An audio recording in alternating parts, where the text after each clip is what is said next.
Is there someone in your life who depends on you financially? Listen to this episode to hear our take on how to tackle risk management as part of your financial plan.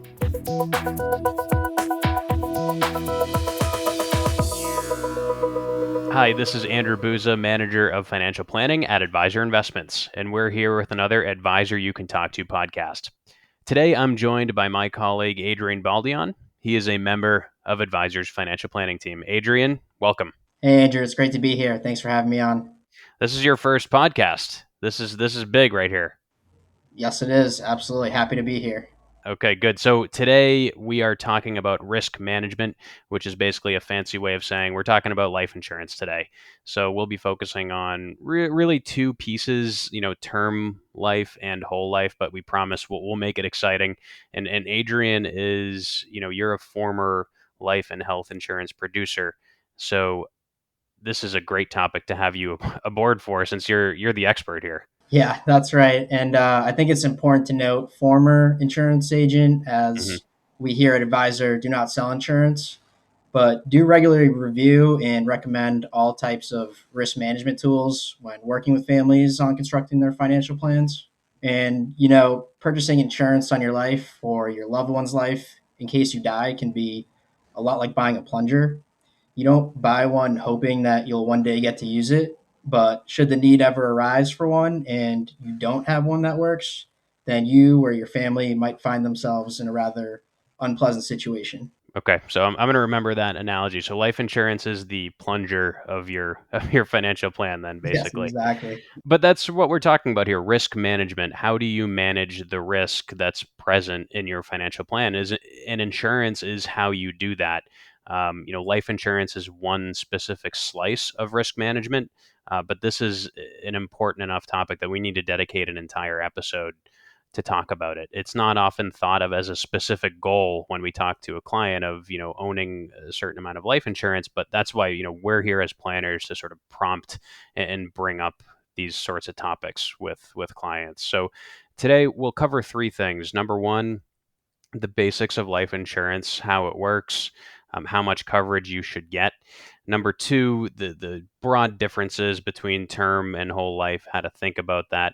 And then finally, which one is right for you, also in the context of some high level client examples that we'll talk through that you might sort of relate to and see yourself in. Yeah, exactly. And we'll dive into a few scenarios for different stages in life, like early career, retirement, and legacy.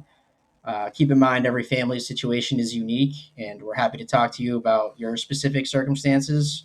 But we'll give examples of the more common situations that we encounter when creating financial plans. That sounds good to me. But before we get to that, we have to cover off on some basic terminology. So, Adrian, help us understand what are the basics. What do we need to know? Yeah, so the main purpose of life insurance is not for the person that dies, but for the people that survive. So you buy it to protect your family from someone dying too soon. The premiums are paid in exchange for a death benefit or payout at passing. And naturally, a lot of us first start thinking about life insurance when we get our first job, we get married, have children, or other major life events. So it's really when we feel that added sense of responsibility to protect your loved ones. And that's spoken like a new dad. Congratulations, by the way, on that. Yeah, thank you, Andrew. I haven't been getting a ton of sleep as of late, but I like to think that I rest a bit easier knowing that there is that safety net in place. Right. Those are the things that often are the catalyst for needing insurance because you have more risks to cover. A simple question that, you can sort of ask yourself is there somebody in my life that depends economically on me? If the answer to that is yes, you probably need life insurance. If the answer is no, you might not just yet, but this is still important information to be aware of. So let's say, yes, you do need life insurance. How do you actually determine how much you need, right? Because you mentioned there's a death benefit involved, right? So that's the amount that gets paid out to the survivors. How do you determine what that death benefit should be for the policy you're shopping for? Yeah, so the basic framework for the amount of death benefit needed is actually an acronym of the word life. Good. So I won't forget that then. Yeah, no, it's pretty convenient. And life stands for liabilities, income replacement, final expenses, and education costs. So the L for liabilities, we're calculating those by adding up your family's existing debts. So next, we'll talk about I for income replacement, which can be trickier. There's a bit of complexity there. As a rule of thumb, you can multiply your current income by the number of working years that you want the insurance to cover, and 10 years is a good starting point. Then we have F for final expenses, which include funeral costs and legal fees necessary to settle your estate. And lastly, the E is education costs, which will include college tuition or maybe private school fees for your children. Right. So adding up those four numbers, LIFE, will help you determine the amount of life insurance that you need to ensure that your beneficiaries, won't have any financial worries if you were to pass away prematurely. Exactly. So after you've determined how much you need, you'll then have to go and find out how much it will cost. And there are two main types of policies, term and whole life. Okay, so that brings us right to talking about the difference between these two things: term life insurance and whole life policies. These are the main types of life insurance. You might also hear it as, permanent life insurance or temporary life insurance. Talk to us about this a little bit. Yeah, so term life insurance covers you for a set period, maybe 10, 20, 30 years. Whole life insurance will cover you forever as long as you pay that premium. So, term life, basically think of this as renting, right? Whereas whole life, you're owning, you're in it forever. Term is going to expire at a certain point. Yes, and whole life is much more expensive, and we're talking around 10, 15 times more than term life for an equal amount of death benefit, but comes with extra features like the cash value account, which also earns tax deferred interest. So I'm thinking about this. When would you choose one over the other? How do you actually determine which is right for you? Yeah, so the first thing you would need to determine is if the need is temporary or permanent. And remember, we're talking about risk management. So we're going to transfer that risk over to the insurance company. And with term life, it's usually more appropriate for most people because of that affordability and the amount of coverage that's accessible. And you tend to have less of a need of coverage as you progress throughout life and coverage in your retirement years. Right. Remember, we mentioned that LIFE acronym before. You can sort of use that as a guideline, no matter where you are in your life to determine how much you need. And like you said, Adrian, those four numbers will probably get less as you get older, as your stage in life changes. Exactly. And whole life can be more complex and can be used as another way to invest uh, outside of traditional accounts. Right. So, and another thing to note here is flexibility, right? You can cancel a term policy without penalty at any time. Whole life policies could have penalties that apply when it comes to canceling coverage. Read the fine print, talk to your agent about that. But I think the key thing of what you said there is, again, determining if your risk need is temporary or is it permanent? And we'll get into a couple of examples of where you might see, a more permanent risk management need arise in a financial plan where whole life could be more appropriate. I know you had a couple of other points here too on the tax ramifications. Yeah, so there are only two certainties in life, or life sometimes life insurance: death Mm, and taxes. And life insurance death benefit payouts are usually tax free. But sometimes, if maybe the policy's payout causes your estate's worth to exceed this $12 million threshold, your heirs might be charged estate taxes. And also, maybe your beneficiaries will pay taxes should they choose to receive a payout in installments, where there's maybe a third party involved, and the taxes would be on that earned interest. hmm The last thing to kind of note there is, or to be aware of, is your state may levy some inheritance taxes depending on where you live. hmm I think here too, it's important to, talk to your attorney. Make sure that they're in the loop with regard to, as you're making your estate plan, that they're aware of what life insurance policies that you own, so they can make a full determination on what your estate tax liability might be. But again, as you said, death benefit, typically that's going to be tax free for the survivors.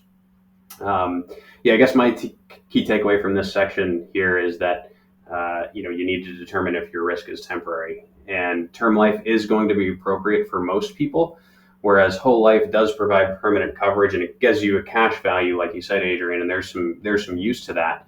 But oftentimes, your additional dollars that you're spending on whole life insurance is probably going to be better used in the market, just historically. So, all right, we've covered the basics. We've talked about how much insurance it makes sense to get. We've talked about the difference between whole life and term life. Let's get into some general client profiles and examples here. The four that we wanted to cover are this idea of a wealth accumulator, someone younger, someone who's a pre-retiree, someone who's retired, and then finally someone who's thinking about legacy in that next generation. So start us off, Adrian. What are you thinking about? 35-year-old client comes through the door when you're assessing their life insurance need. Yeah, so usually, you're early on in your career and, you may have some group life benefits, maybe you have a family. You're in that wealth accumulation phase and there's a lot of time to cover there, so your need may actually be higher. And so you're working and you're saving, your salary probably hasn't peaked. There's a lot of years left. So most commonly we'll see term life used in these scenarios Mm-hmm. because of that higher death benefit need, and also affordability. And there are some scenarios where maybe there's a high income earner who's maxed out their retirement accounts, HSAs, and those avenues, and maybe they're looking for more tax deferred growth, and they might maybe looking towards those whole life policies as well. Got it. So yeah, and I think for these folks, the life insurance need is probably as high as it's ever going to be, right? Because if you think about that, again, going back to that LIFE methodology, your income replacement need is very, very high at this point. As you mentioned, Adrian, there's a lot of working years left between now and retirement. So if you were to pass away prematurely, that's a very large financial benefit that you'd be missing out on, or your survivors would be missing out on, more accurately.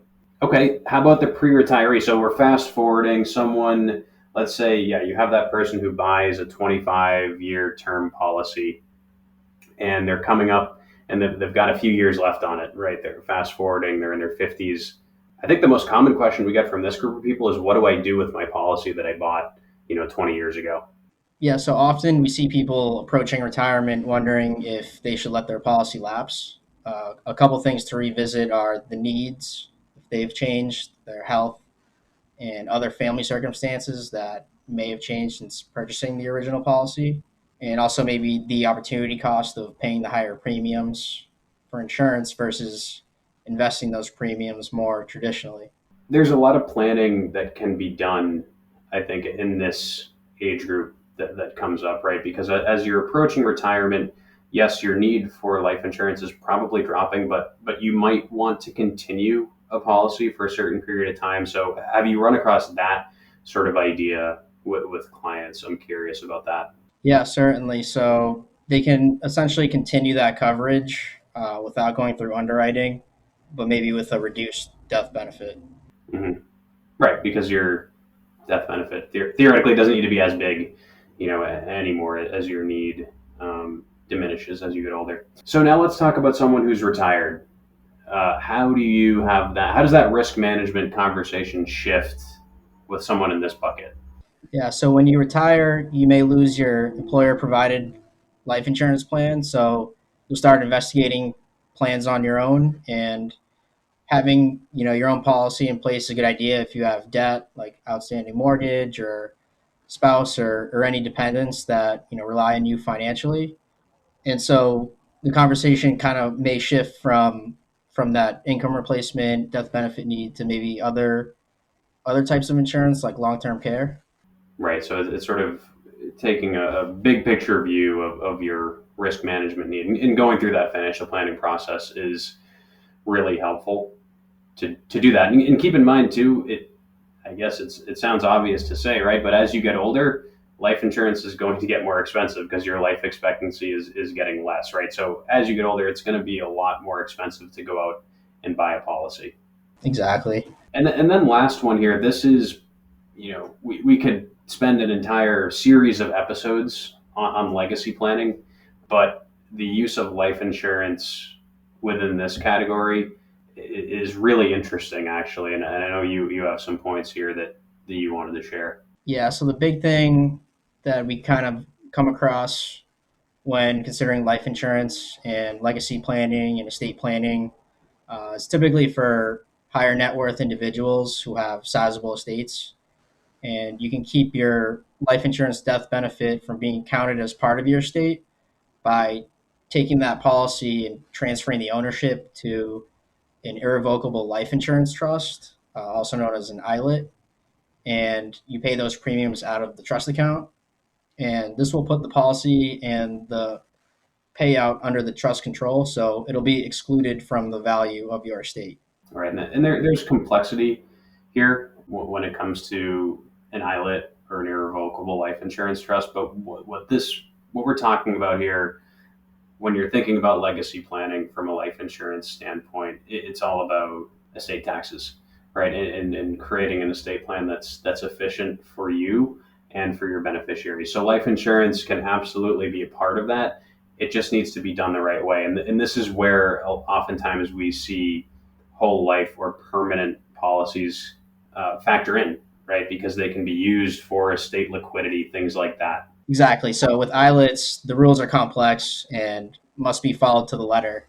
So to prevent your policy from being brought back into the estate, it's worth working with an advisor to set up the trust correctly.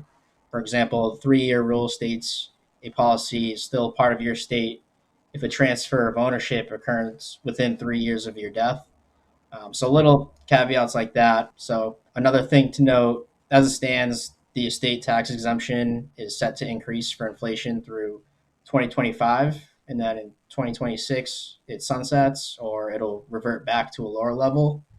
And this is something Congress can adjust at any time. So another thing to consider in your estate planning. Yep, I like it. So let's wrap up with some key takeaways before we leave the listeners. Do you want to start off with anything that you'd like to share? Yeah, so typically term life is right for you if you want an affordable way to leave a death benefit behind and financially support your loved ones and maybe expect to self-insure in the future. Then whole life is might be right for you if you want to minimize your estate tax or you want to build cash value or you have some long-term dependents. Yeah, I think those are good ones. Your expertise was definitely much appreciated throughout this episode. The key takeaway I think for me is that risk management is a critical part of everybody's financial plan, and it's going to differ depending on where you are in your life, your different circumstances. Um, that will help us give you a recommendation for what sort of life insurance you need to make sure that all your risk holes are covered. It's not the most fun topic. We know that, but it's maybe the most important one that we talk about with our clients. So this has been Andrew Busa and Adrian Baldeon from Advisor Investments, thanking you for listening to the Advisor You Can Talk To podcast. If you enjoyed our conversation, please subscribe and review our show. And you can also check us out at www.advisorinvestments.com/podcast. Your feedback is always welcome. And if you have questions or topics that you'd like us to explore, please email us at info@advisorinvestments.com. Thanks for listening.